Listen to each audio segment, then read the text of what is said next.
Welcome to another interview episode of the Video Game Newsroom Time Machine. We have a very special guest today, a man whose career spans from the earliest text adventures with Infocom all the way up through the rhythm game craze started by Harmonix and pretty much everything in between. It's a career that has spanned longer than, well, most of our listeners have been alive, and I don't really think it's over yet. Welcome to the show, Michael Dornbrook. Thank you. Let's go back to the very beginning. Before you start in the industry, what is your educational background? Where do you start from? Well, I grew up in Milwaukee, Wisconsin, in the city, went to public schools. Fortunately, when I was fairly young, fifth grade, I had a teacher who finally realized I wasn't an idiot.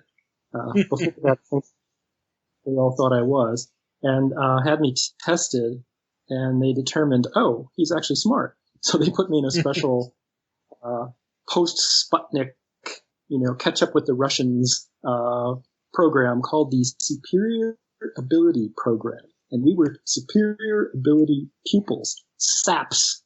I think whoever was opposed to it, because of course that became a very derogatory term for us by the other students in the school. But anyway, from 6th through 12th grade, I was in this select group. We all got to know each other really well. There was, a fairly small number of us. And so I ended up getting a really good, I finally liked school. Before that, I absolutely hated it. And I actually got a pretty good education, even though it was a big city public high school. And when I was a senior, it's actually a fairly long story. It's kind of an interesting story, but I don't know if I should go into it here. If you want to, please feel free. I ended up applying to MIT. And surprisingly, I got in. So I went out to Cambridge. It was the only person from my high school. Well, there were two of us out of 747, I think it was, seniors, who left the state for college. Wow. Maybe about half of my high school class went to college, but they all went in-state. There was one other guy who was actually in my homeroom who got a baseball scholarship. That was a much bigger deal than me going to MIT, I'll tell you. And I went off to MIT, and I was told I was the first person from the Milwaukee public school system, which actually had 18 high schools, to go to MIT in 14 years. So it was like, unique. So I got out to MIT, and I was convinced that I was probably going to be the dumbest person there, and I'd probably flunk out, which honestly was an advantage because I tried really hard to not flunk out, and I pretty much convinced myself, actually, you're not the dumbest person here. As a matter of fact, you're probably in the top half, which would blew my mind, honestly. So I ended up absolutely loving it, but I didn't really know what I wanted to be when I grew up. I wrote on my application to MIT that I really enjoyed science and math. I didn't really know what to do with it, but they were great at everything associated with it, so I thought that they would help me figure out what to do with it. And, they managed to, admit me anyway. So I just didn't know what to major in, and I dabbled at all sorts of stuff. At first, I thought maybe chemistry because I was really interested in it and good at it, but one of the upperclassmen told me that they sucker you in by giving you really good professors for the first couple of courses, and then you get all the jerks. And so he said, just try this course. So I tried that course sophomore year, and it was horrible, and I dropped it. It's like, okay, not going to go into chemistry. But somebody else said, biology is just, at MIT, is just chemistry with bigger molecules. And so, I decided to try to, one of the early biology courses also that sophomore year, and I liked it. And I just kind of fell into that as my major, but not with any prior plan. And because I really wasn't sure, I kept taking other courses. So I took astronomy and math and I took a bunch of freshman seminars. They were only supposed to be for freshmen, but they were a way of taking a look at various departments like mechanical engineering or whatever. And so I took them even my sophomore year. I got special permission to do it just to try to get a better sense for like what was out there. None of the freshman year, some of the upperclassmen urged me humanities courses as a freshman because freshman year back then was pass-fail. And of course, humanities courses at MIT were viewed as something you had to put up with, right? So there was an upper class humanities requirement. You had to take, 3 courses in one area and 1 in another. And so I took economics freshman year because, of course, it's considered at MIT humanities. And of course, it was taught with differential equations. But my second term freshman year, I took economics, and I had always been interested in business. I'd been reading the business pages since I was 9 years old. I demanded a bank account when I was 6, when I found out that they paid interest. So I was, kind of a weird kid who was very into saving his money and looking at his bank balance and wondering if he could get his father to allow him to invest in the stock market, which my father would never allow. But anyway, I just excelled at the economics course. I mean, to me, it was just like all complete common sense. It was just really easy, and I aced it without even really trying because I wasn't pass-fail. So my blue book, the final exam book, got mailed back to me during the summer, and the professor had written in the front cover, that I'd gotten a 99 out of 100, and the next highest grade was an 81, and that if I didn't major in economics, he would shoot himself. What? I took this to get rid of an upper class humanities requirement. Like, what does an economist even do? I had no idea, other than teach economics. That's all I could imagine an economist would do. But because he had urged it, I decided, well, I'll take some more economics courses. So I ended up taking about 6 economics courses at MIT. I think I needed only like 2 more to get a degree. But back then, now they have minors, but back then you had to pay for an extra year's tuition. Even if you met every requirement in 2 different degrees, you had to pay an extra year's tuition to get 2 degrees, and that wasn't in the book. So I ended up just getting the biology degree.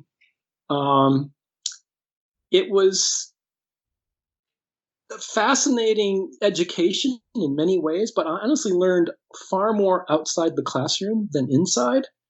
A big part of it for me was I had lived a very sheltered upbringing. I mean, the south side of Milwaukee at the time was lily white.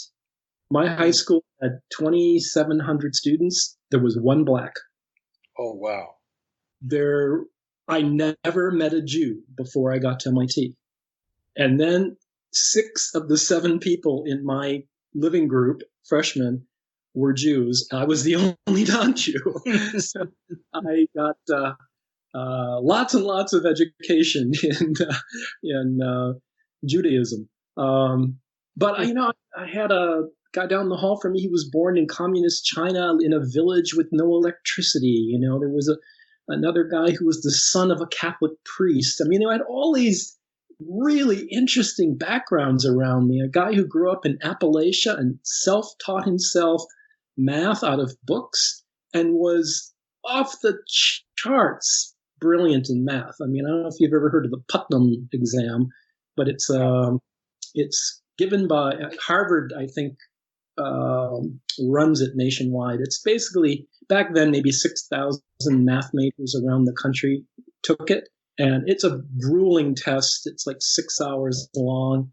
And he's the first person in history to win it all 4 years of undergrad. I think that's happened once since. But you've probably heard the name Richard Feynman. He's kind of a famous physicist. Yeah. He won it once. So, wow. This guy that lived like 2 doors down from me was this, off the charts brilliant mathematician. I mean, you had people like that all around you, and it was like just amazing. Mm. When I was a junior, I got involved partly because the film group at MIT was kind of the main entertainment that a lot of us made use of on the weekends. And very often the theaters would fill up, and I was always running late. So I'd get there and I'd find out I couldn't get a seat. So I decided to join the organization because the members got to skip the line. So I became a member of, it was called LSC, the Lecture Series Committee. They had started as a lecture group, needed cash, realized that they could make money if they ran films. So the vast majority of what they did was run films, but they were still called the Lecture Series Committee. Anyway, I joined LSC. And then I got talked into running for treasurer about 6 months later. And it seemed to me like, given my economics and my interest in business and everything, that seems like a nice thing I could do. But I should mention, I was incredibly shy. I really didn't like talking on the phone to anybody I didn't know. I would get tongue-tied. And talking in front of a group, oh my God, there was like no way I wanted to do that. I turned bright red. So I thought, well, treasurer, that's somebody who's kind of in the background, just doing the books, I can do that. Little did I know until I became treasurer that I was actually the number 2 officer. And if the chairman wasn't there, I had to step into his shoes. And I did have to do that for a while. And I had to run meetings with it was the largest organization on campus. We had 180 student members to run all these films, and we did everything from projecting them to printing the publicity and putting it up all over campus, and it was quite an operation.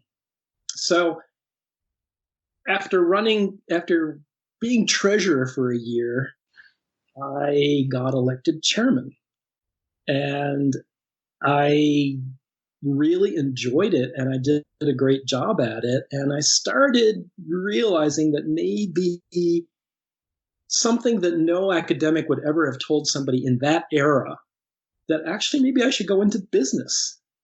And if you were good in any part of academia back then, there was no professor who would ever say, hey, you would actually be a good executive, or you'd be a good businessman, or you'd be a good banker, or something like that. That was very frowned upon. They wanted you to go into, a profession or academia if you were a really good student. And so in multiple different departments had told me I should I should get a degree in biology or whatever, economics. No one ever said, hey, you'd be a great entrepreneur, or you'd be a great business guy. But I kind of learned that for myself running this organization. It didn't completely sink in right away. I just hung around MIT for several years after I should have left. And I kept involved in, running that activity. But I also got a couple of my friends from my dorm. So Mark Blank, who actually was one of the prime authors of Zork, was so my dorm had 9 entries, they were called. So it was designed as, they concluded that a living group of around 30, 32 was sort of the ideal size for a living group. So they created 9 32-person living groups in this dorm. So each one was called an entry. And I was in C entry, which basically had one elevator stop. The elevator stopped every 3 floors in the tower. And each one of those 3-4 groups became an entry with its own internal staircase. That sounds overly complicated for no good reason. But it worked. It worked really well. And I was C entry chairman my junior year. Mark Blank was B entry chairman. And so I kind of knew him already. And we ended up both taking the same, one of the requirements for the full biology degree, there was a wimpy biology degree also that didn't require this, but the full biology degree required you to do this thing called the 24-hour lab. And it was like a double course in terms of the time commitment. And they gave us keys to the building, and we pretty much could run our experiments, 24/7, walk into any lab in the building and take anything we wanted. Of course, it was all being paid for by various government grants. And so we were lab partners in that, and we got to know each other really well. So we became really good friends. I got him involved in LSC. I got another of our friends, Joel Perez, involved in LSC, and Joel got Mark into programming. Now, so Mark was on his way to medical school, something his parents had been pushing since he was a kid. And as far as I could tell, his mom felt if her son was going to be technically oriented, then he was going to be a doctor, because she was more of an artsy type and, couldn't really relate to a son being a technical type. But okay, if he's going to be technical, he's going to be a doctor. And they've been telling him that since he was like 7 years old. So senior year at MIT, he's hacking around on the computers a lot because Joel has, introduced him to them. And he basically falls in love with it. He decides that's what he wants his career to be. Well, his mom and dad go nuts and basically tell him they might as well commit suicide because wow. I was in his room when he was talking to them on the phone, and it was amazing, the pressure they put him under. So he went to medical school, not wanting to, and spent at least half his time at MIT through medical school. He would drive up on Thursday, skip his Friday classes, spend the entire weekend, go back Monday night, So he was like spending half time at medical school and a ton of time at MIT. So the summer of 77, I was still there, and he was after his second year of medical school, he was at the lab for computer science, and they had played Adventure, and they loved it, but it ended. And so they thought, well, let's write one ourselves. So he and Dave Lebling and Tim Anderson and Bruce Daniels were kind of the primary authors of Zork. And I never played Zork. I was not really that into games. And I occasionally would go over to the lab for computer science with Joel and Mark and play some of the simple games like Maze Runner or Wumpus or whatever. But, something like Zork just looked like it was going to be too big a time commitment, so I didn't want to get it. And so when 2 years later, when they actually started Infocom, and Joel and Mark convinced the others that they should take that Zork game that they wrote for $1 million, mainframe computer that, had was a megabyte in size. And they could put it on these dinky little Apple II and TRS-80 Model 1s. And the others were all like, you're nuts. There's no way it's ever going to fit. And they just took that as a challenge. So they came up with a way to make it fit. Well, they asked me, because I hadn't played it and they knew me well, to test it and, point out bugs to them. So they also wanted to... Because I'd been just kind of hanging around MIT and not really making much money, just doing odd jobs and stuff, and heavily involved with this film group, they decided it was time to rehabilitate me. So they convinced Al Veza, who ran the group that they worked in at the Lab for Computer Science, or that they were involved in at the Lab for Computer Science, that he should hire me under weird rationale. They said, Mike's never learned to program, and that's the advantage, because this programming language you use, Muddle, is so weird and different. Anybody who's already learned to program has their brain, wired the wrong way. And this way, we're gonna train him from scratch. And somehow Al went for it, and I got hired. And I fairly quickly concluded, this is crazy. I mean, I am really not fundamentally a programmer. I don't think the way programmers do. I don't attack problems the way they do. I don't like breaking problems down into these itsy bitsy little boring steps. I take intuitive leaps and check to see whether that makes sense, and then make another intuitive leap. And you can't do that with programs. So I got kind of frustrated, but I also was frustrated that the documentation was not as good as I would have liked it to be. It was very hard to learn from the documentation they had. So I started complaining about it. And in typical MIT fashion, they said, feel free, create better documentation. So that ended up being my job, and the main thing that I contributed, which is I wrote with Mark Planck's help the model language primer. And I'd say I spent 80% of my time on typesetting it rather than writing it. Because there was this new program out from Carnegie Mellon called Scribe, and it was the first typesetting layout program that I know of that was ever written. But we had it, and we had the source code for it, and it was very easy to follow the source code for it. So I could, if it didn't do exactly what I wanted, I could go in and just change the source code to make it do what I wanted. So I guess I learned a little bit of programming, but it was not the kind of programming these other guys were doing. I tell you that.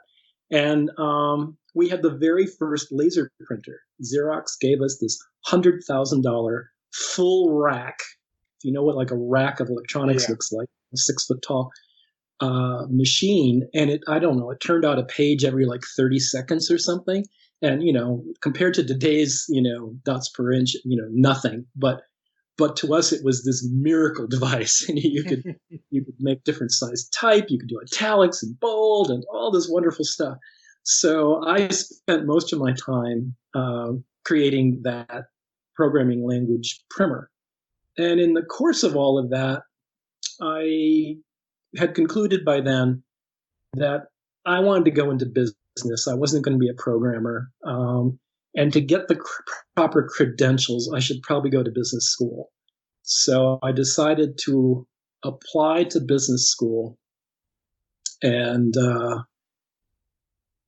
that led to the founding of the Zork Users Group. Now, just to take it back for just a moment, so you said that they had decided to start this company, Infocom, based around the idea, and again, correct me if I'm wrong on any of this, based around the idea that they were going to be able to convert Zork into a microcomputer software. Now, were you involved? I should interrupt because that's actually not why they started the company. Okay. There were 10 founders, and they were all either employees or grad students at the Lab for Computer Science. I guess in Joel's case, he had done his thesis there and was coming back to Sloan School for graduate school in management. But he was, he knew the model language and everything, so he was just kind of part of that whole gang. But no, the reason they called it Infocom is they wanted to have this like very generic name for information and communications. They wanted to be a business software company. They were, at the time there was this company Cullinet, started by John Cullinane, and it was like the most successful independent software company at the time. They did mainframe computer software, and as I recall, pretty much all the software that people got for their mainframes either came directly from IBM or came directly from DEC. There weren't other folks writing and selling software. And Cullinane, if it wasn't the first, it was certainly one of the first and the biggest. And that was their model. Like, we want to be like Cullinane. So they were thinking they were going to write mainframe software, but for business purposes. But they didn't have any money. I think between them, they put like $11,000 into starting the company. And it's sort of pre-venture capital, at least venture capital that would invest in something like this, at least. And so Joel and Mark started saying, that Zork game that we wrote, it's really popular. People are still playing it from all over the ARPANET. Why don't we put it on those new little computers that are coming out, like the Apple II and the TRS-80 Model 1? Well, none of these guys could even conceive of it running on one of those dinky little machines. And so, of course, Mark and Joel took that as a challenge, and they went off and they designed their own language. They designed their own tool. They did a subset of model that was designed just for writing this game. They came up with really clever ways of condensing down the content. And so a game that took 1 million bytes on a mainframe They got it down to about 40% of the size. So what you would think would be 400,000 bytes, they got that down to 81K. So it would fit on the Apple II. More than that, they got it to fit in 32K of memory. And so they were swapping off the disk into memory because they had to run on a machine that had only as little as 32K. And, you couldn't put the whole program into memory. That, honestly, I think was one of the big advantages that Infocom had in the early days, which is its games were way more complicated and bigger than anybody else's because they had these very clever ways of packing so much in and swapping off the disk. I'll tell you a quick side story about swapping. A few years later, when we came out on the Atari 400, we would get a lot of calls into customer support, and people were the game was just freezing, and we knew that the floppy drive on the Atari was overheating because it wasn't designed for so many disk accesses. So what we'd tell people is unplug your drive, put it in the freezer for 15 minutes, take it out of the freezer, plug it back in, you'll probably be fine. And that generally worked as a solution for them. Okay, that's one way of solving it, and probably ruining the warranty on the drive. But okay, I do have to ask then here. So, while these guys are coming up with this plan to start this software company, are you just observing this from the outside, and it's not until they ask you to come in and write the primer that you get involved actively with the company, or are you involved at any point while they're talking about this? I wasn't involved in the talking stage, and they were talking about it for a year or two before they actually started it. It was I've actually seen the minutes of the meetings because Stu Galley passed away. Was that about a year and a half ago now, almost 2 years ago, I guess, and I inherited all his files, and he was the secretary of the corporation, so he had all the minutes of every board meeting, and including the minutes of the meetings prior to starting the company. So that was fascinating. Cool. But I'm donating all his files and my files to MIT's library. But so I was going through last winter. I spent a huge amount of time going through all this material. But they were talking about various ideas for starting a company for quite a while. They started it in June of '79, and Mark had just graduated from medical school in '79 and had started a job in Pittsburgh. I think it's called Women's and Children's Hospital in Pittsburgh.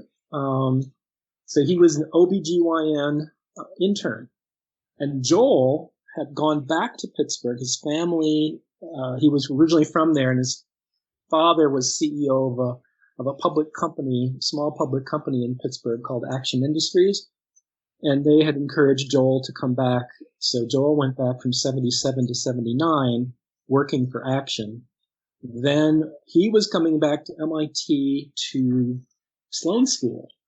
And Mark and he overlapped in Pittsburgh that summer and started getting together and chatting. And Joel told Mark that this company Infocom was getting started, and Joel was going back to Boston and going to be part of it. And Mark desperately wanted to be involved and dropped out of his internship at the hospital. I think first he got a year extension, basically a year leave of absence. But of course, never going back. He has an MD. He is Mark Planck MD, but he's never, gotten a medical license or anything. So they decided they were both going to come back to Boston, and they needed help. They had 2 cars, and they needed a U-Haul rental van to move all their stuff. So they flew me to Pittsburgh to help them drive the 3 vehicles back to Boston. And then, over the next month or 2 is when they convinced Al to hire me. So I was, I knew about Infocom from the beginning through them. I wasn't a founder. And I wasn't at the lab for computer science with knowledge about computer science, so it didn't make sense for me to be a founder. But they fairly quickly got to a point with writing Zork where they wanted somebody to start beating on it and finding bugs. And on the side, while working at the lab for computer science, I was working part-time for them testing the game. Cool. And so you're basically, you might have been the first, game tester, first professional game tester in the world. I often wondered that. You'd think Atari or one of the companies that was doing, things before then would have had somebody in the testing role, but I don't know. I do know I was the very first person to actually get a paycheck from Infocom, because all the other founders, had significant stock ownership, and they were all working for nothing. They didn't get paychecks, but since I didn't have any shares, I got a paycheck. So at least at the beginning, you were making more money than they were, is what you're trying to say. Because the stock eventually became worthless, I suppose, in a way, I always made more money in those early days. So just jumping forward, then Zork ships, I believe, in 1980? Or is it 81? No, it was 80. So it came out Christmas 80. And we did a deal with a company called Personal Software out of California, which was sort of the publisher of various software products. They did primarily games initially. But about the time they did the deal with Infocom for Zork, they did the deal with VisiCorp for VisiCalc. And I don't remember the name VisiCalc, but that was the very first spreadsheet program, which, by the way, was written by some folks we knew in Cambridge. And when I needed to test on the Apple II, we didn't have one, but they did. And so I actually went to their offices, VisiCorp's offices, not VisiCorp, sorry. VisiCorp. Offices to, no, that's not the name of the company. Personal Software was the name of the company that made VisiCalc. Personal Software was or did they just distribute? No, they were the publisher. And I'm blanking now on the name of the company that, Software Arts, I think they were, the company that made VisiCalc, the company in Cambridge. They sold the publishing rights to Personal Software. Oh, God, I'm getting all mixed up here, aren't I? Personal Software was the company that did the publishing of Zork and VisiCalc. Okay. They changed their name to VisiCorp when they decided that that was their future, and they were going to concentrate just on that. And they gave the rights to Zork back to Infocom in sort of August, September sort of time frame of 81. So I'm kind of jumping ahead on you here, probably, but but it's not a problem. The way that whole thing ended up being a massive lawsuit between the two companies, because the deal that why can't I think of the name of the company? I should probably just, why don't you just get this part out, do a quick Google search, or I can, and just look up. One sec. VisiCalc developer. I've got here VisiCorp, Dan Bricklin, and Bob Franks. So it's the Wikipedia at least is listing VisiCorp as the developer. Yeah, that doesn't sound right to me. No, developed by Software Arts. Yeah, it was Software Arts. Yeah.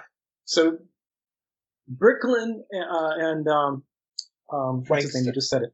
Franks were the founders of Software Arts. They wrote VisiCalc. They got Personal Software to do the publishing of it and distribution of it. They were they're manufacturing the discs and the packaging, and they're doing the advertising and everything. But they'd agreed to such a high royalty rate that over time that became a problem, and it became a big bone of contention between the two, and they ended up suing over it. The guy who was the product manager for Zork at Personal Software, Mitch Kapoor, was, involved obviously with all of this, and he proposed internally there that they go a step beyond VisiCalc and they create something that had more than just a spreadsheet. He proposed 123 to them while he was an employee there. They didn't like the idea, so he left and he started Lotus. Oh, wow. He started Lotus in the space just the floor above Infocom. And Lotus obviously took off and put VisiCalc out of business. So, interesting side story there. Yeah, that is an interesting side story. So, okay, so you're at the company, you're bug testing, the deal gets signed with Personal Software for the distribution rights. Yeah. And at what point do you change, do you just stay as the game tester at Infocom after Zork, or how does the release of Zork, or what are the plans beyond Zork for the company at this point? Right. So I was testing Zork until, they finalized it, which would have been sometime summer or early fall of 1980. And they immediately started work on Zork 2. When Zork started getting shipped, people started buying it, which was around November, December time frame of 1980. People started playing it. They started asking for help. We built in a little note in the game that people could mail off to a post office box in Cambridge for an order form for help. We had we called it the Movement Assistance Planner, M.A.P. map, right? And the heuristic information for novice treasure seekers, HINTS, hints. Oh. There was this little slip of paper that was in a crack in the wall in one of the early rooms downstairs in the dungeon. And if you looked at it, it said you could request this stuff at this P.O. box in Cambridge. So people started writing in, requesting hints and the map that we had created. And I ended up answering all the hint requests. And, I was literally typing them on a manual typewriter. I still have the typewriter. My great aunt gave it to me when I was a kid. She had gotten it when she was much younger. It's a 1923 Underwood, big, black, heavy, ancient looking typewriter. And I typed all the hint responses on that. Wow. And mailed them out. Basically people would have to send in to get the order form. We mailed the order form back to them. Then they could request a hint, and we charged, I think it was $2 plus $1 per hint. So if you asked for one hint, you paid $3. If you asked for 3 hints, you paid $5 or whatever. And I would, type up these answers. So that was just sort of progressing along. I was testing Zork 2, and I was answering hints, and I was still working at the Lab for Computer Science. But I'd gotten into business school. And I was going to leave in September, late September of 1981. So just before Zork 2 shipped, I was going to go out to Chicago, to the University of Chicago for business school. And I tried to convince Joel, who was just coming on then full time as president, who just graduated from business school at MIT, and Infocom was starting to make some money. Because jumping backwards there a little bit, in 1980, when Personal Software decided their future was purely VisiCalc, they gave Zork and the inventory back to Infocom and said, we're not going to do this anymore. We're releasing, they basically both agreed, we'll terminate the contract. And Infocom, between the founders, raised about, I think, $110,000, $120,000 to just self-publish. So they found I'm realizing I just got the year wrong. Zork came out 1980. This is summer 81. So they are about to come out with Zork 2. They have the rights to Zork 1 back.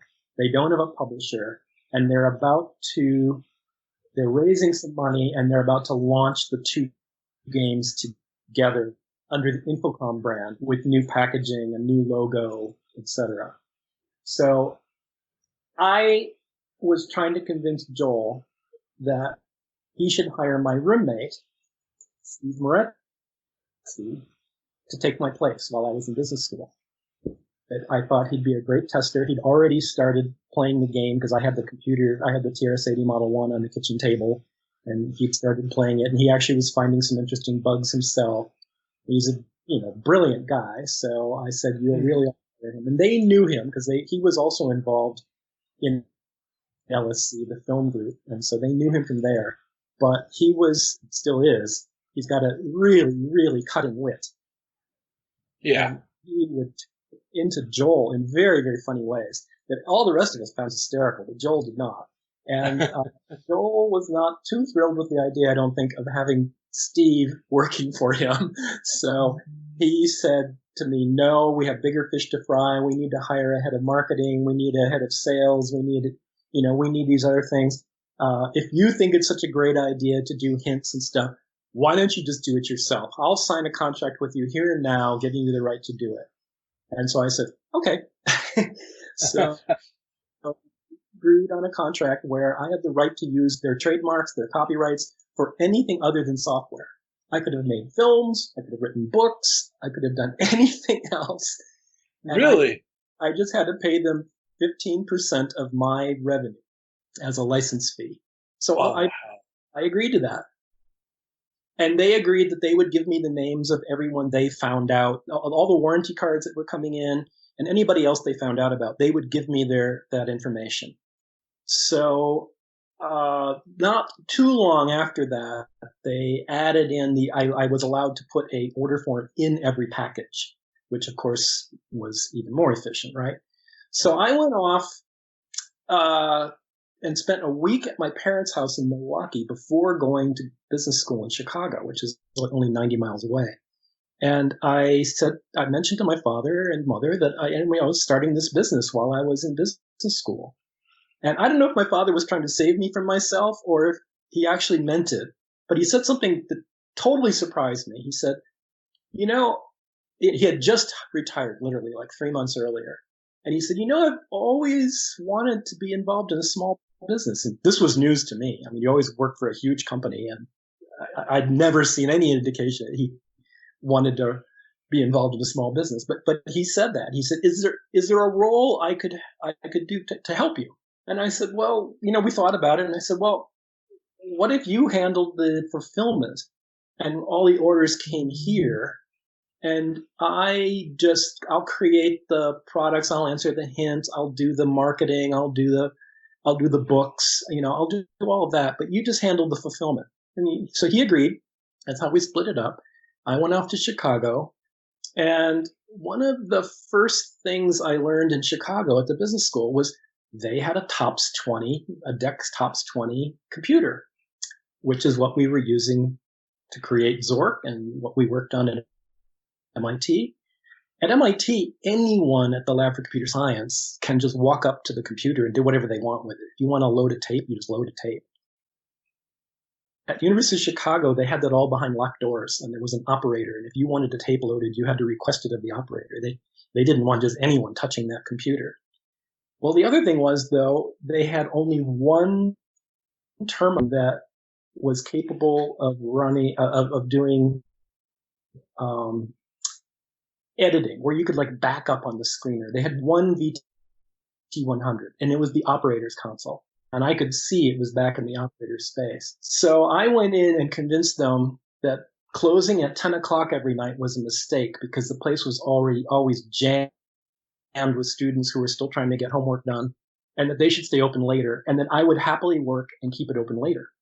And they said, oh, let us think about that. And a few days later, they got back and said, you're right. We're going to keep it open until midnight, but we can't expect you to work every day.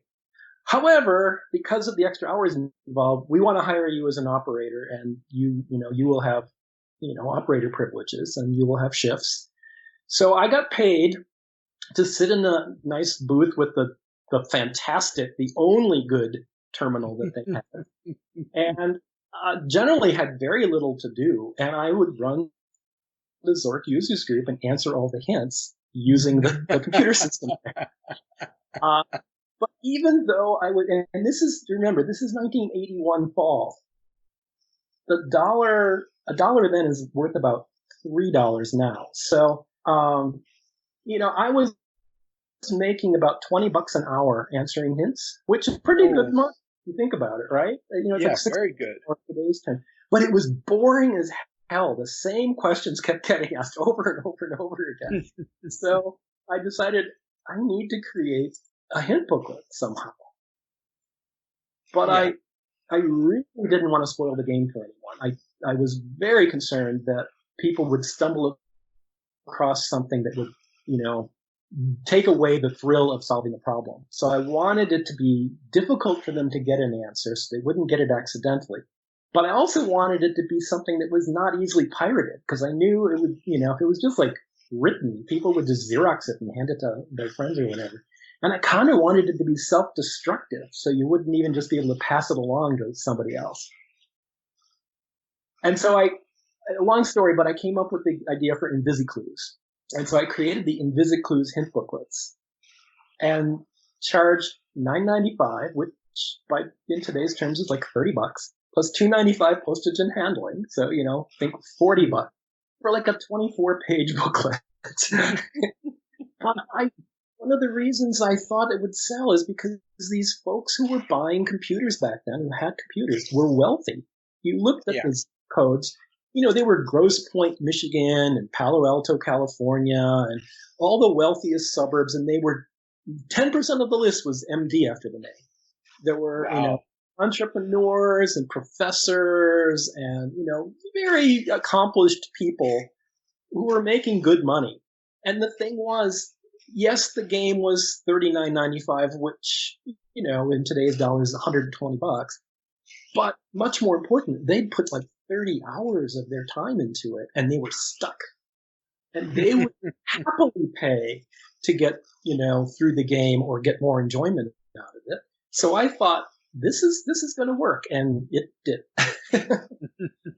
Oh, I should also mention the very first mailing I did. So I started the company my end of September, just before the week before I started business school. The first mailing we did was Thanksgiving. It was November, a month and a half later, and I had 700 names and addresses from Infocom.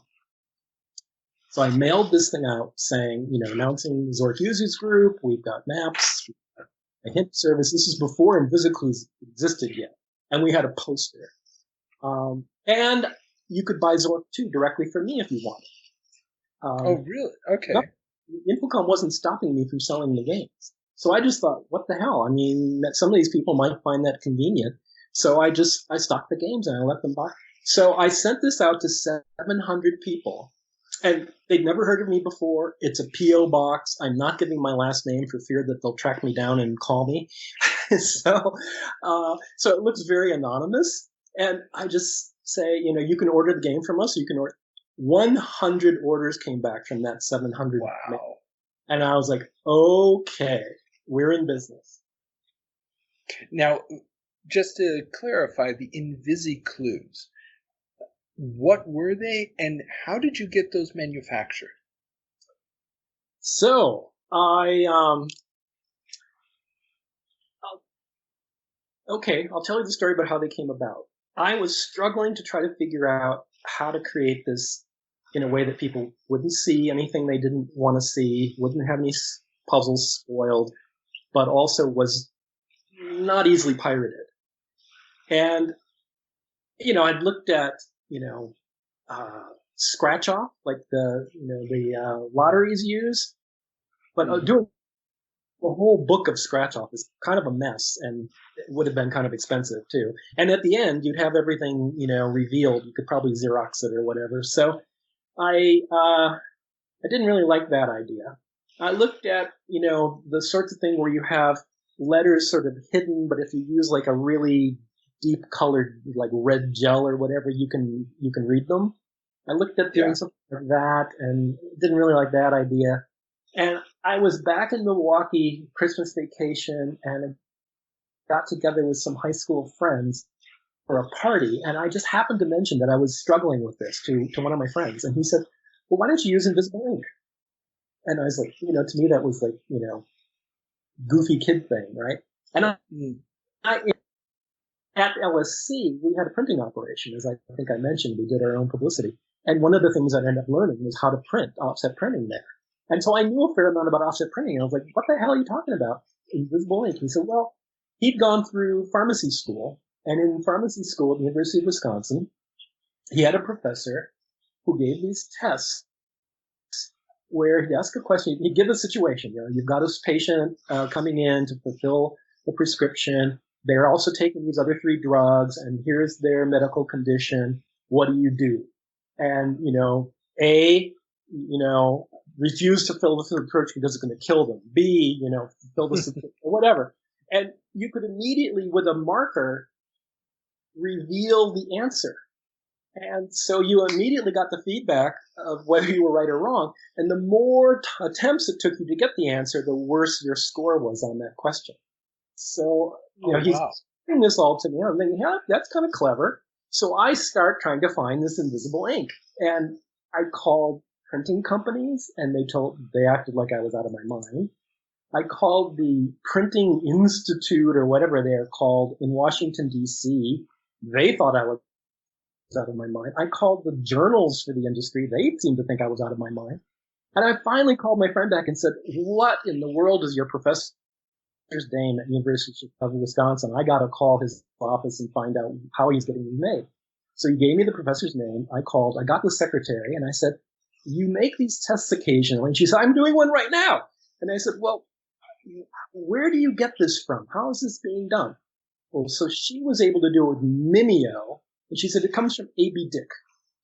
I was like, I already called them. So I called A.B. Dick again. I said, I'm told that you folks have an invisible ink printing process. I need to talk to the people who know something about this. Can you please put me through? And I got bounced around. And finally somebody said, oh, you don't mean our latent image process, do you? And I'm like, if that's what you're calling it. It's like, my God, you can't get an answer from the company that makes it? It's driving me crazy. So I finally got through to the right people, and they said there were 2 different ways they did it. They had a Mimeo process, but you could only make like 50 to 100 copies with that. But they also had an offset printing version of it. But there were only 2 printers in the country that had been licensed to use it. One happened to be in Chicago, American Printers and Lithographers. So I called them up, and they said, yeah, we can do that. So that's how I got the InvisiClues printer. Awesome. So I'm just thinking this through. So it's not a huge initial investment. We're talking maybe a few thousand for the first print run, correct? So initially, when I started Zork Users Group, I had $2,000 saved up, and I was borrowing money and getting a scholarship to go to business school. So I was kind of covered in terms of my running expenses. I took all my 2,000 in savings and poured it into Zork Users Group. And then that first mailing, made enough money that then I was basically just reinvesting the money that was coming in. And so the first of InvisiClues books, I did 4,000 of them for $4,000. It was basically, 3,000 something to turn on the press to make unit 1. And then it was, a fairly small cost per additional unit. So then I had to decide, okay, how many do I want to, shell out for? So I decided 4,000. And, they sold for enough money. I mean, it was selling for basically $13 with postage and handling. That it didn't take that many sales to make that back. Yeah. And so you're doing this. Zork 2 comes out. So at what point did your license to do all of this either expire or not cover future games? Or how does this get brought back in-house at some point, I'm guessing, is my question. Yeah. Okay, so it covered everything. It covered everything they did. So Zork 2 comes out. Mark's already working on Deadline. And so I'm on the, Deck System 20 in Chicago. He would mail tapes out to me that I could load onto the Deck System 20 out there, and I could play early versions of Deadline and get in, I was testing, in addition to running Zork Users Group, I was testing for Infocom and being a student. But I wanted to be doing the testing so I was completely up to speed on the game so I could do the support for them, so I could, write the hints, do the map, and eventually do the InvisiClues book. So each, few months, I was putting out a new Zork Times newsletter to the fan base that I was building up. And by the summer between my first and second year of business school, I went back to Cambridge for 2 months and was working at the Infocom office. They'd gotten an office in the Apt complex in Cambridge. And so by that time, Steve Moretsky was a full-time employee, Joel was full-time, Mark was full-time, Gabriella Carty was handling like all administration and sales, PR, and kind of all else. Mike Berlin had just started, I believe. He was working on Suspended. Dave Lebling was still working at the Lab for Computer Science, but he was working 1 or 2 days a week for Infocom.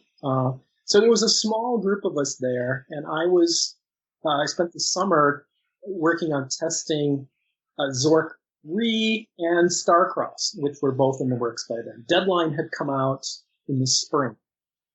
So it's August of 1982. When I go back to Milwaukee, we're about to do the Zork mailing, the New Zork Times mailing, and we're up to a mailing list of 4,000 by then. And wow. By the way, all the mailing labels up to that point in time, we were hand-writing or hand-typing on a manual type. We didn't have a database. And it was getting really difficult. So my mother, father, and I spent 2 weeks writing labels. My father and I did them by hand. My mother typed. She was a much faster typist than I was on a manual. And my father at the end of that said, "We're never doing this again. You got to find it." And so that fall, I bought an IBM PC with a 10 megabyte hard drive, which cost $2,100 as an extra, which again multiplied times 3 for today's dollar. Yeah. Bought a DEC dot matrix printer, with the pin feed. And then I had a friend of mine from high school and junior high, Steve Schwei, write a program in Fortran on our PC to manage the business, basically to allow us to type in an order, type in all the mailing lists, but then type in orders as they come in, keep track of it all, and then print out a mailing label and a packing list for the orders that came in that day. And the orders were just continually increasing. I have some great charts somewhere that, show, whenever a New Zork Times came out, the orders went through the roof. But they were just gradually going up, up, up. And my father was, at some point got overwhelmed and we had to hire help for him. And eventually, we had a fairly small house. We had a 1,000 square foot house with a, full basement. The basement was taken over by the shipping room and inventory. The kitchen was the receiving and processing of all the checks.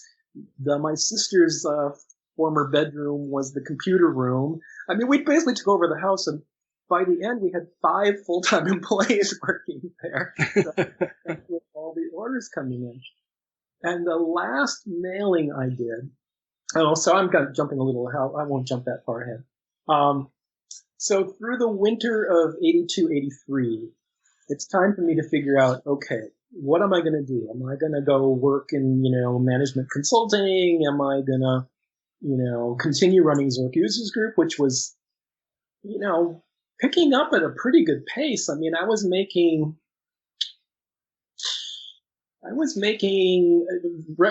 revenues were coming in about $4,000 a week, and my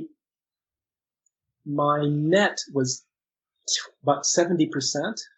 So I was profiting like $2,800 a week.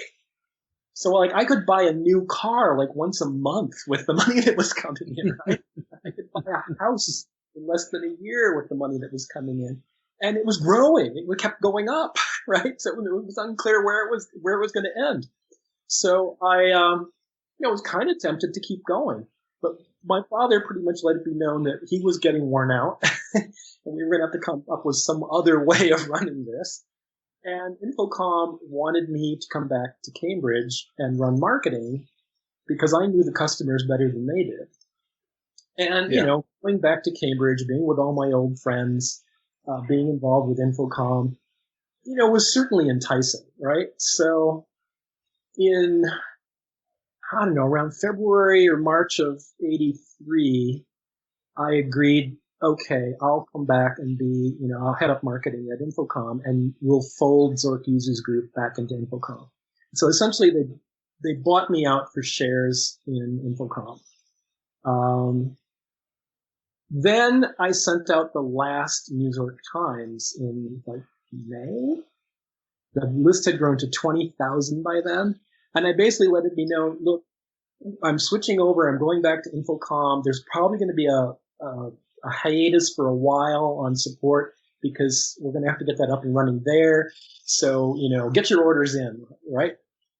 20,000 go out, 12,000 orders came back.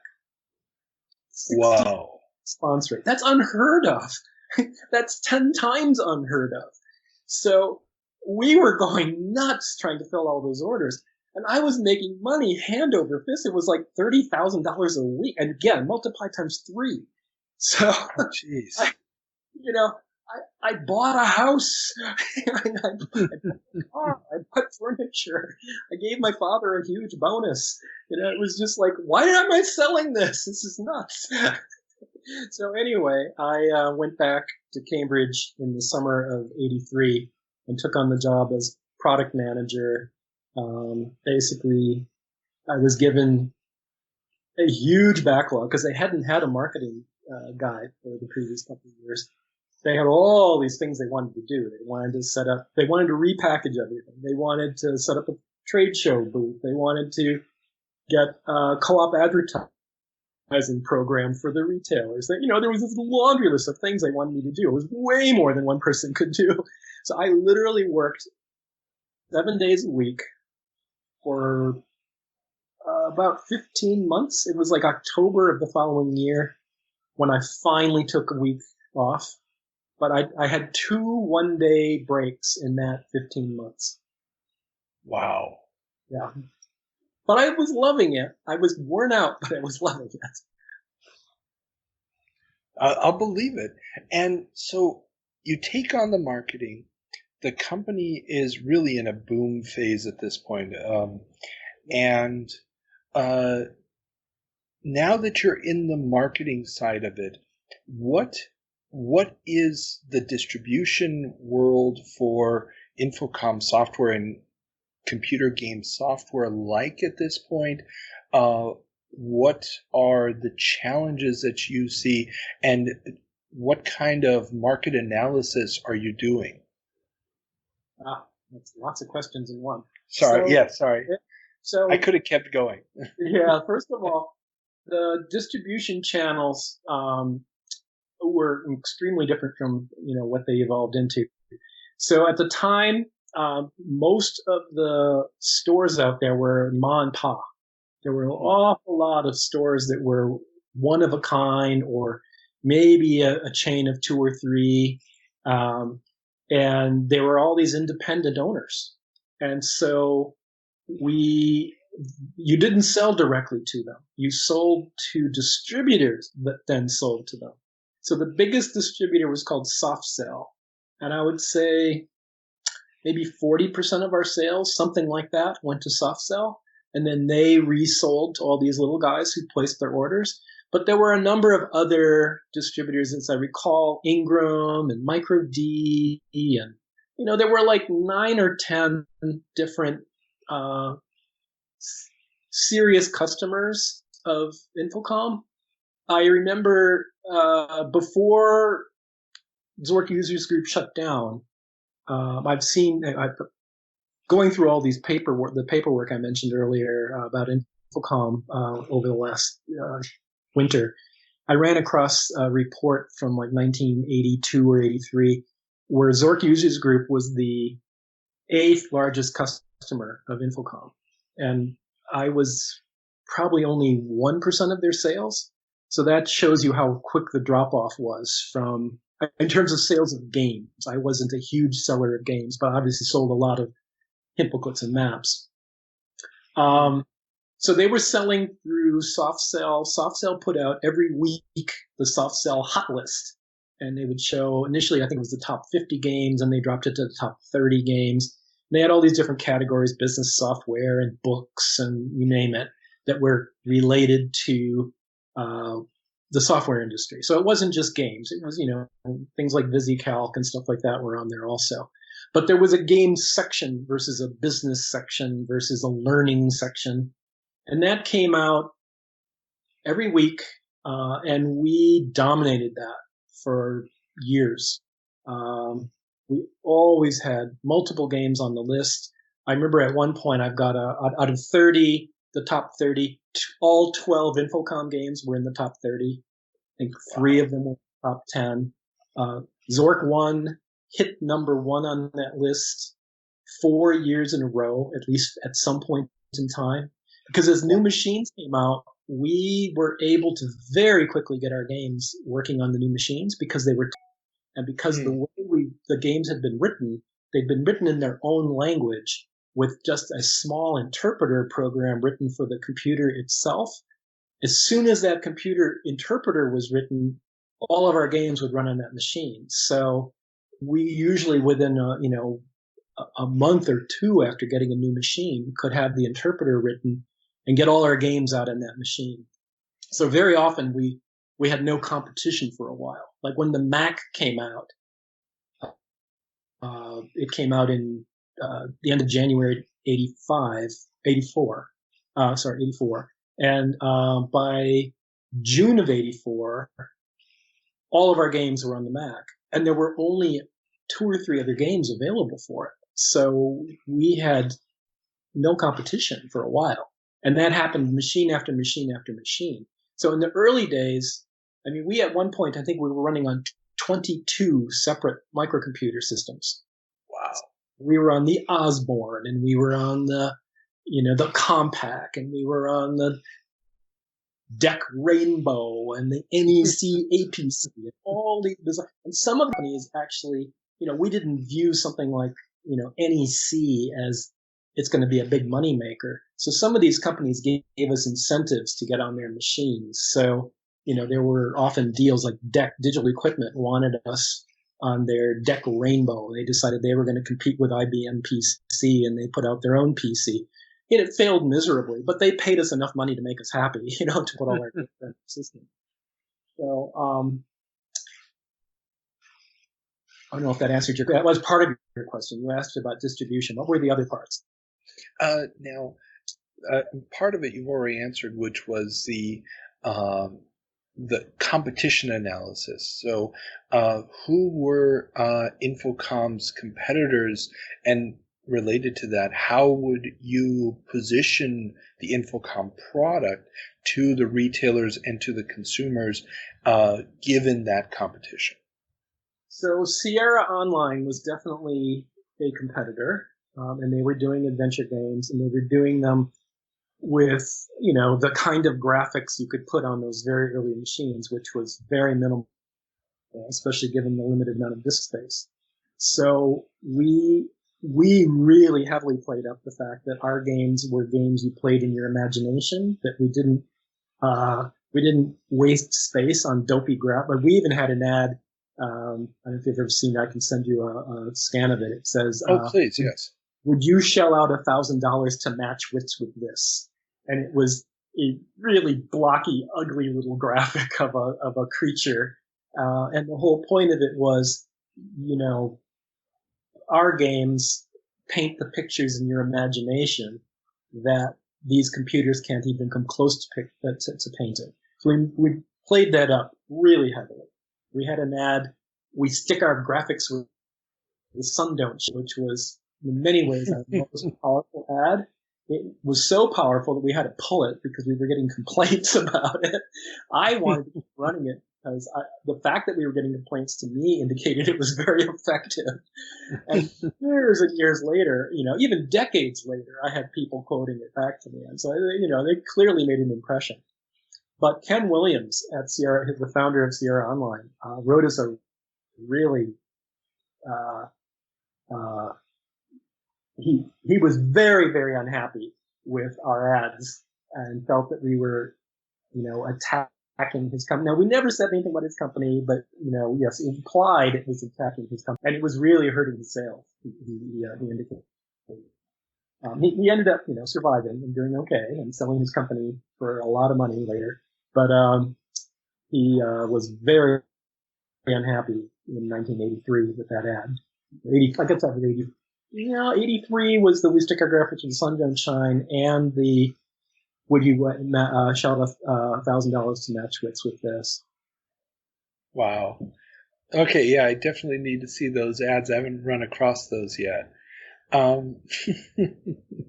But yes, I can imagine Ken Williams, who rumor has it at least that he could be a very temperamental person, especially back then. I can imagine him writing a letter. Okay, so I'll jump in with another, which is Electronic Arts started up in the fall of '83, as I recall, or at least that's when we first got wind of them, when they ran an ad, Software Artists. It was a really beautiful ad, black and white, and it just showed their crew of folks all looking like, very cool, artsy type picture. And we looked at that and said, oh, we have competition. Because up to then, we were the ones in the industry who had the really high quality packaging, the really high quality ads. We spent a fair amount of money on the, artwork for our ads and the photography and whatever for the ads and the packaging. And we were definitely a leap, maybe even 2 leaps ahead of anybody else. And then EA, Trip Hawkins had been at Apple. He was, definitely into, doing marketing right. And we could tell that, okay, somebody else is finally going to come after us with good marketing. Well, and EA did, I believe they released 1 or 2 text adventures, not a lot. But the majority of their games were, of course, graphical games, and they started off with Apple II support, but very quickly moved to the Commodore 64. Beyond just the marketing that they were doing, was there a feeling at that point that the text-only approach was going to be a problem at Infocom? No. And that was part of our downfall, I think.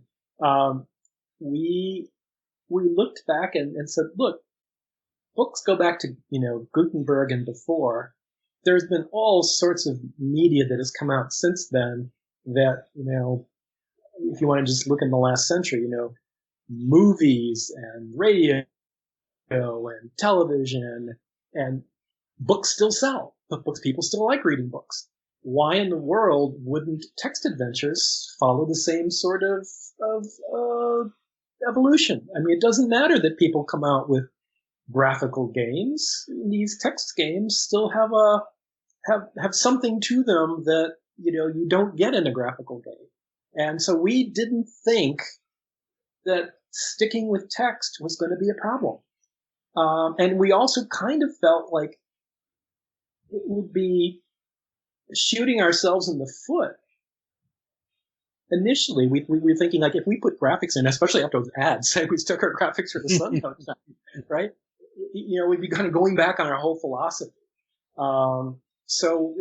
We were way too slow. I mean, we did, though, I'll take that back. We did create a graphics group. And we did do a graphics game. But it wasn't your typical graphics game at all.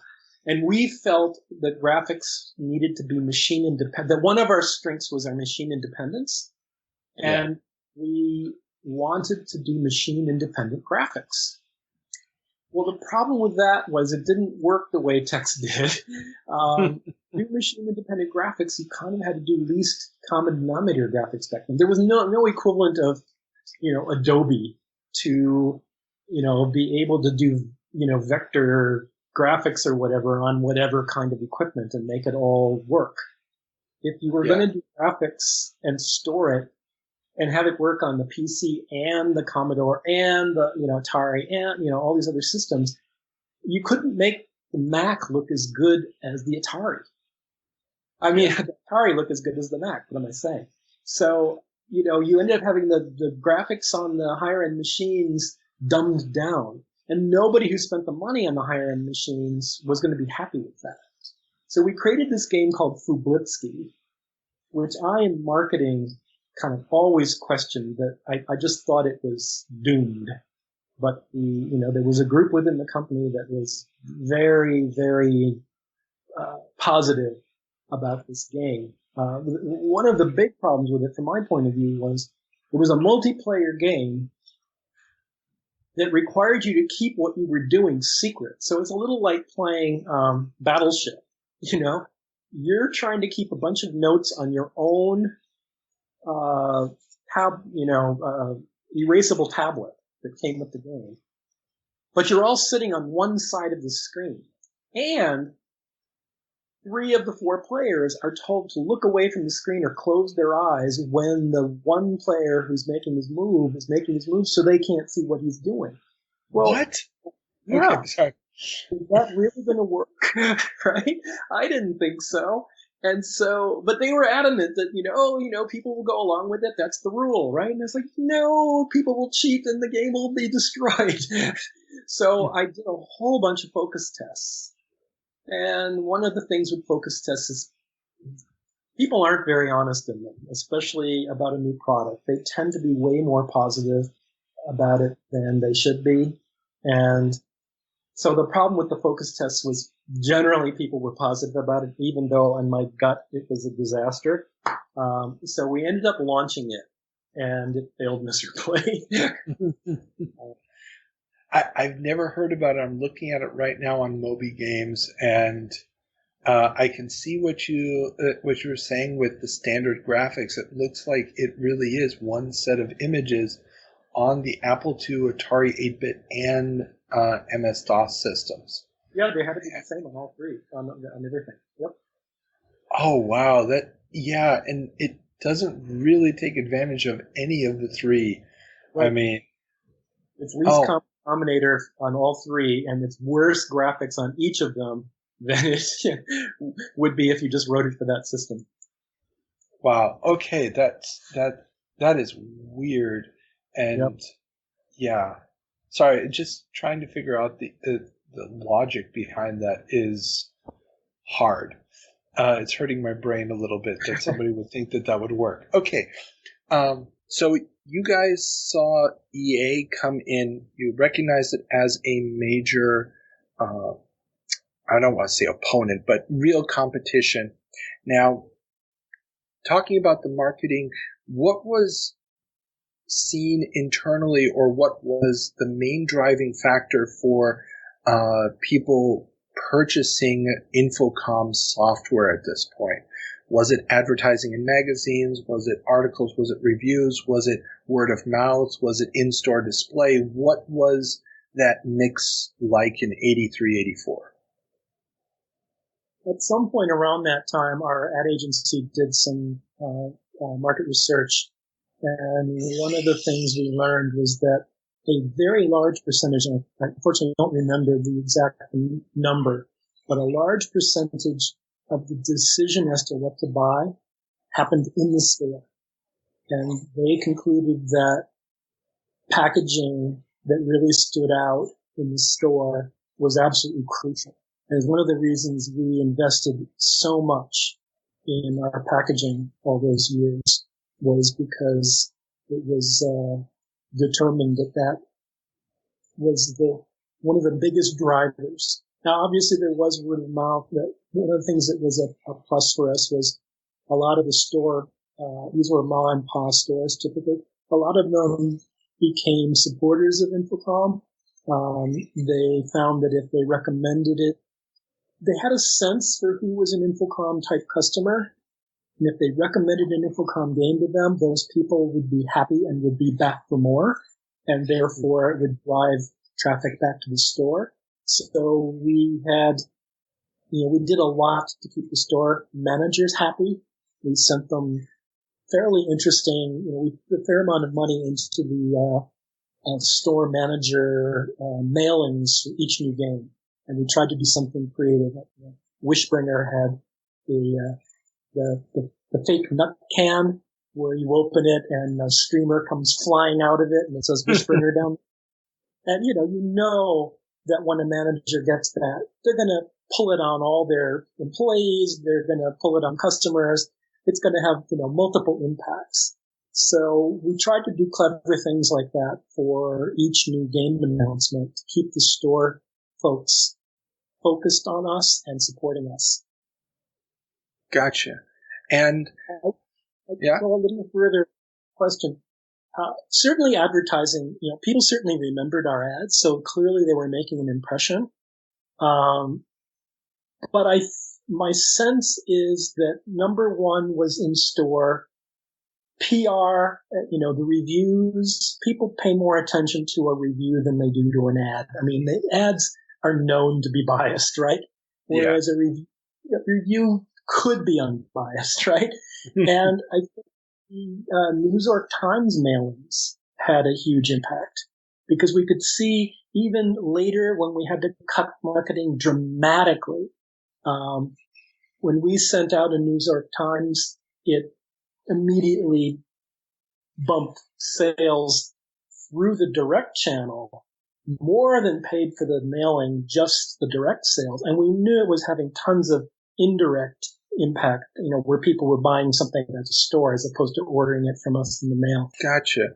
Now, when you're talking about the packaging, the Infocom boxes were, obviously they had the distinctive gray border with the Infocom name and so forth.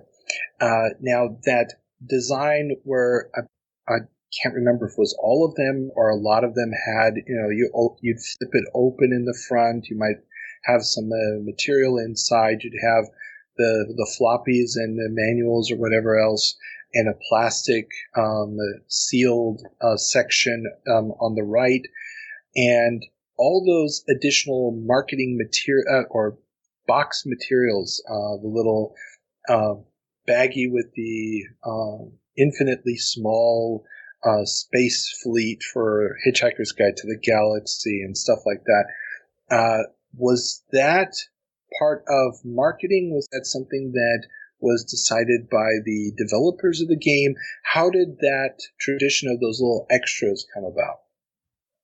So initially, our packaging, if you go back to Zork, was pretty simple. Right? It was just a blister pack with a simple manual inside, and you couldn't, other than looking at the back cover or whatever, you really didn't get a whole lot of sense of, there was no other stuff packaged with it. Deadline was what changed that. So that was game number 3 after Zork 1 and 2. And because the game there wasn't enough room on the disc to put everything Mark wanted in the game, he decided he needed to put some stuff on paper, and that it would be good to have a whole bunch of police interviews with suspects and various clues and a photograph and stuff like that to kind of make it turn into like a police dossier. And that was so popular. Our sense was that, we increased the price of the game by $10 and we got it. right? We were charging $49.95, just for inflation, $150 today for a game. Pretty high end, right? And we sold well over 100,000 deadlines. Our sense was it stopped piracy to some extent, that people wanted to have all that other stuff. If they were just disc, they didn't have everything they needed. It was more effort and work, and it wasn't as cool to have just the disc. So we started investing more and more effort into thinking of cool things to put in the packaging. I started, as soon as I was product manager, I started pushing. It was a marketing-driven thing, but I started pushing the developers to start thinking about it from day one. And Steve Moretsky, I would say, was the one who took it most to heart. And he came up with all sorts of great, ideas for packaging. So, jumping further ahead, something like Letter Doctors to Phobos, we had a 3D comic, and we had, what am I forgetting? There was, two major things. The scratch and sniff card. How could I forget? So, he designed that in from day one as he was designing the game. You needed the scratch and sniff card to play the game, or you wouldn't be able to proceed. So we made it more and more something that we wanted the developers to be heavily involved in and thinking about. So the first, I think, 12 games were prior to that pinstripe packaging that you referred to. And so we had the 3 Zorks in the blister packs. We had Deadline and Witness in big police dossier sorts of packages. And then we had sort of the Planetfall and Infidel, and a couple other games came in sort of a 10 by 12. It was shrink wrapped, but it was a fairly large presence in the store. Suspended was that massive box with the face mask, and Starcross came as a flying saucer. I mean, retailers loved those to an extent when they first came out because they were so eye-catching in the store. But then they started hating them as they became, things that weren't moving as fast because they were difficult to deal with and difficult to shelve. So we were getting a lot of pushback from retail, and there were certain retail channels like bookstores that were starting to become important. So like Walden Books and B. Dalton wanted to carry our software, but they didn't want packages like Starcross and Suspended. So a big reason for the repackaging. So we repackaged all those original 12 into that pinstripe package, and then all future packages were done in that format for several years after that. Eventually, we got pushback even on the, we called it the Browsy and the Feelies. So the Browsy was the book. When you open the front cover, there was maybe, something like 8 to 12 pages at the beginning that was game specific. And then there was maybe another 8 or so pages that was, talking about, sort of the boring guts, like how do you play a game like this, that sort of stuff. And so there was all the manual stuff was there and accessible in the store. And then there was the section behind the plastic that had the feelies and the disc, and that was intended to be, something that people couldn't open in the store. The problem was people were opening that part in the store and stealing things out of the packages. So retail started pushing us to shrink wrap the entire package. Well, once you shrink wrap that entire package, the whole point of the way it was designed was kind of a waste of money, right? So we ended up towards the end cutting out, the plastic tray and changing the way, making it a lot cheaper because you couldn't explore all of that in the store. Gotcha. Yeah, and okay, so that also then begs the question, because you said originally it was a lot of mom and pop, and then you do have the booksellers. Was there any real presence in, let's say, toy stores like a Toys R Us or any other big box retail at that time, or was that just not a venue that Infocom was involved with early on? Early on, I don't remember any big box, but and I can't remember. I mean, I think Toys R Us at some point might have started carrying software. I honestly don't remember for sure, and if it did, I don't remember when. Okay, cool. Now, 83, 84 is also the period around the time that you've got video game system boom and bust. How was video games, what was the general attitude inside of Infocom towards the growing console market, and what was the reaction to that bust? You know, we didn't pay as much attention to it as you might imagine. It was such a different market from the one we were in.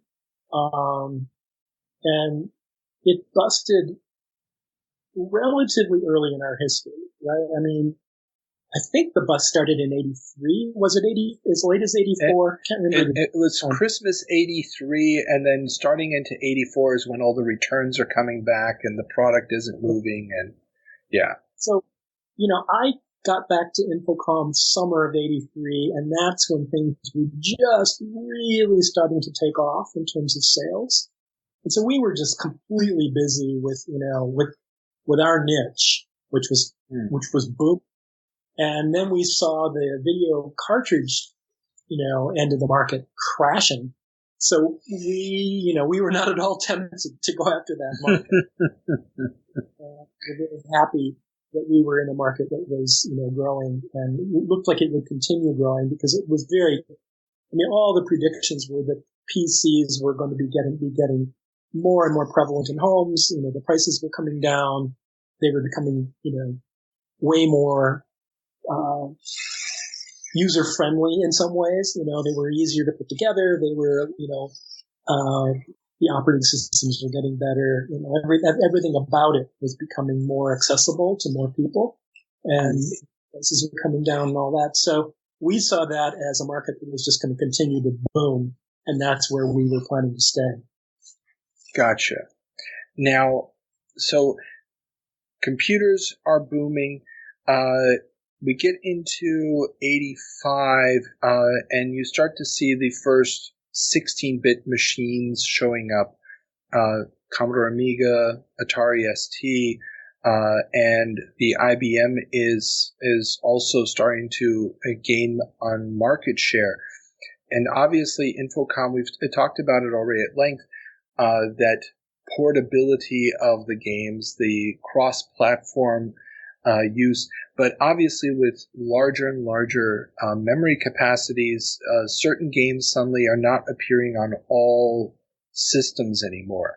What was the internal discussion like as these bigger systems are showing up, and maybe games wouldn't fit on an old Apple II as 48K or 16K anymore? I guess my question is, how are the decisions being made as to the scope of the games that were going to be developed and the decisions about what was a still viable platform and what wasn't? Yeah, as the older systems became a smaller and smaller percentage of sales, trying to keep the games fitting on them and therefore having to essentially dumb them down on the, you know, interesting new devices that were coming out was becoming more and more of an issue. And of course, the game developers wanted to do more, right? They wanted more work, more space, more memory, etc. So and again, I don't remember the exact time frame, but we expanded the basic system that the engine that the games ran in terms of its memory requirements and its disk space requirements. And those games then ended up walking away from some of the very early machines, as you mentioned. I think the first the 16-bit, the Mac was a 16-bit, wasn't it? Sure. Yeah, 6800 processor.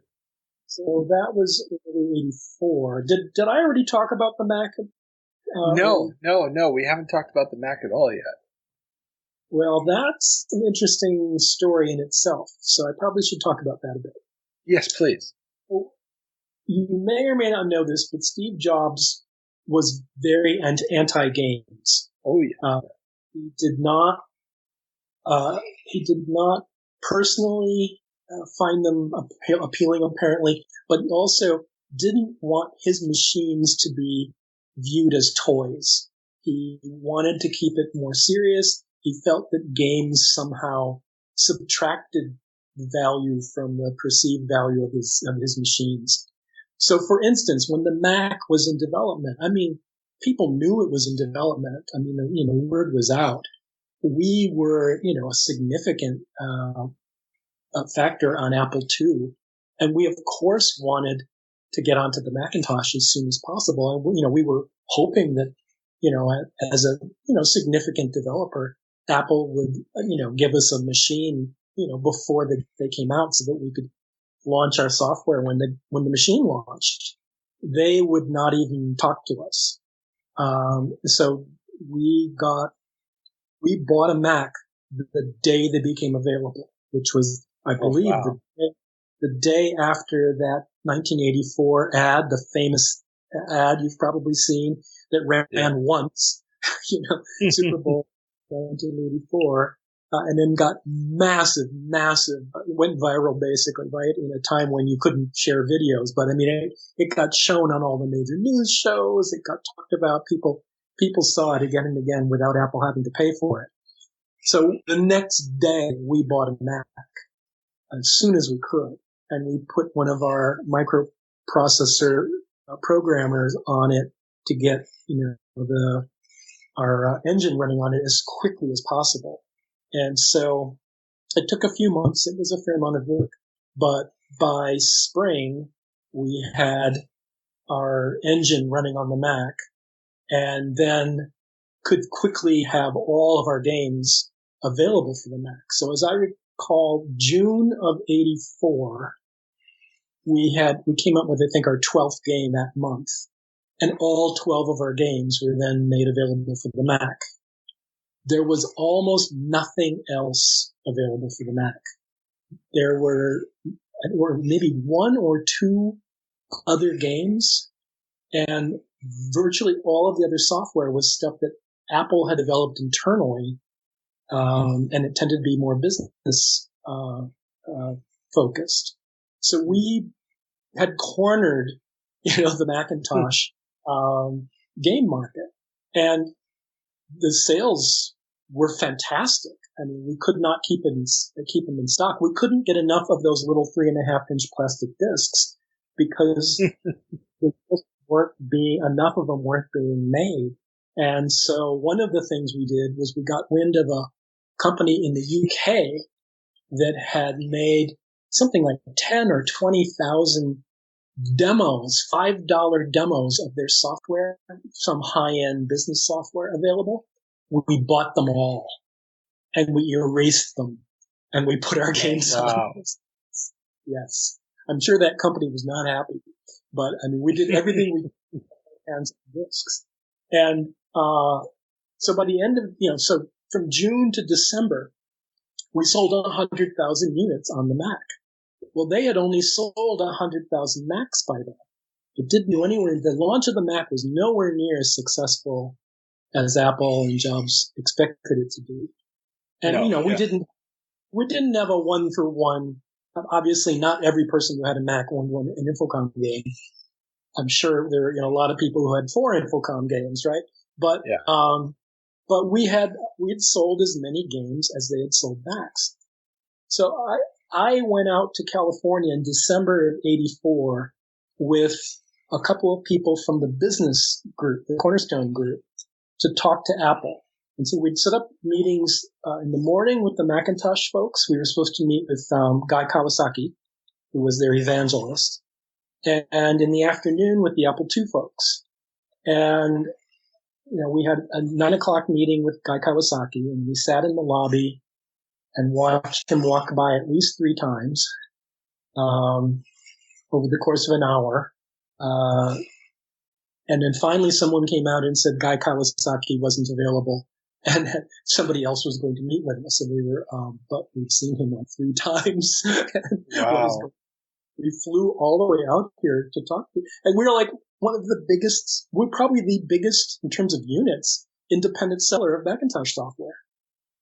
And we met with this young guy, he must have been early 20s, very strong French accent. And the first thing I said was, well, as I'm sure you know, we've sold 100,000 of our games on the Mac. And he said, bullshit. And I was kind of in shock. And he said, our customers would not buy your software. And I was like, what? I mean, what a thing to say to somebody who's come, across country to meet with you, first of all, right? But also, what a thing to say. How could they not know this? I mean, did they not have any market research? Did they not know what was going on? I was telling him the God's honest truth, and he's calling me a liar. Like, where does a meeting go from there, right? I mean, you might as well get up and walk out of the room. So, I mean, obviously that meeting went nowhere, and we were just flabbergasted. So we went to lunch with the Apple II folks, and, before our meeting with them. And, Apple II was 90% of Apple's sales at the time, and was generating all their profits, all the money to make the Mac and launch the Mac. But they were being treated like dirt by Jobs at the time. He didn't invite them to various meetings. When they had the big Macintosh launch, they were stuck in the back of the room. There are all sorts of slights to them. They were all furious. They were all jumping ship. They were all bad-mouthing the company. And they completely commiserated with what we had gone through. They said it was completely typical of the way the Macintosh people were behaving. So we came out of that meeting with Apple.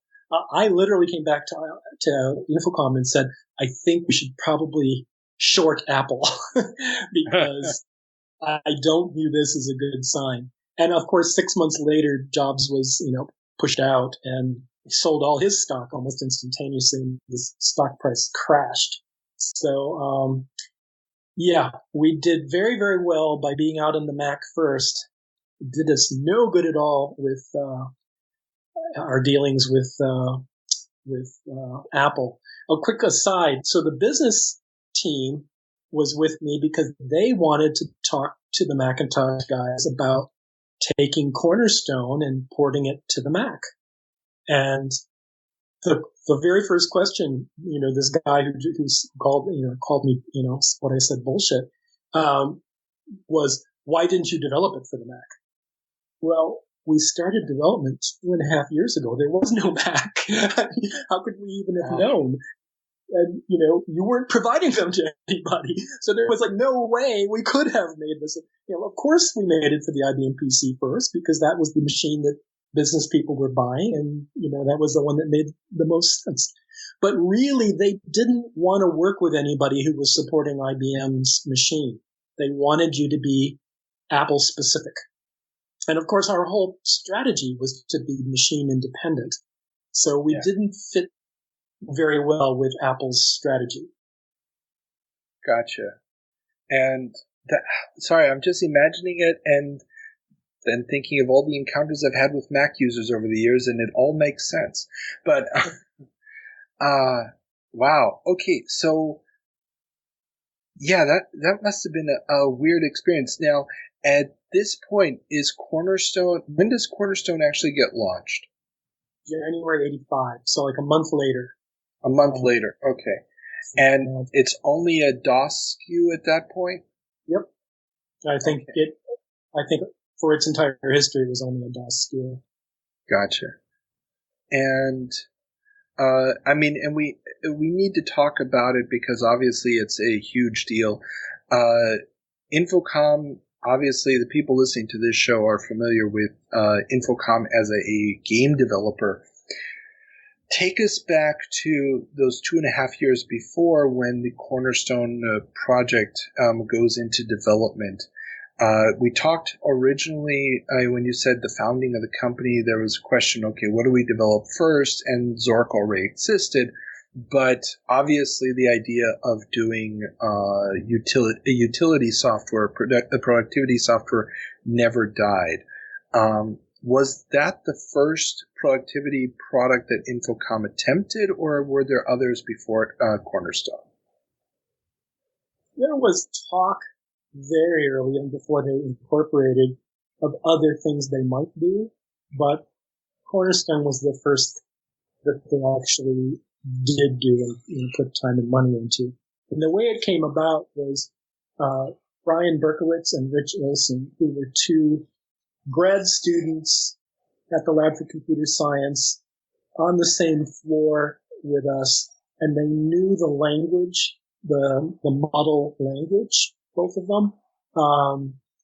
They had, between them, basically conceived of Cornerstone and had started working on it, and they were looking for someone to partner with. And they had come to Infocom knowing the folks there, to ask their advice. Like, who out there, would you suggest we talk to? They were not intending to work with Infocom at that time. I don't think they thought Infocom would be the least bit interested in what they were doing. They were just figuring, hey, these guys are already out in the marketplace. They have some sense for, what's out there, and they can provide some advice. Well, the Infocom folks saw what they were doing and said, why don't you do it here? Why don't we hire you, take over this project, and we'll fund it, and we'll see that it comes to market. So that was sometime in the second half of '82 when the two of them went to Infocom with that idea. And so by the time I came back in the summer of '83, they were already well ensconced, and I believe they'd already hired other team members. By the end of '83, there were at least 7 or 8 Cornerstone folks, I believe. By the end of '84, there were quite a few more. By the end of '85, there were about 105 people in the company total, and I think 60 or 65 of those were on Cornerstone, and the other 40 to 45 were on the Games division.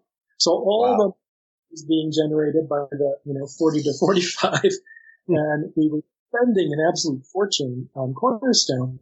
The intention was to raise money, and a little bit of money was raised, but nowhere near what was needed and nowhere near what was expected.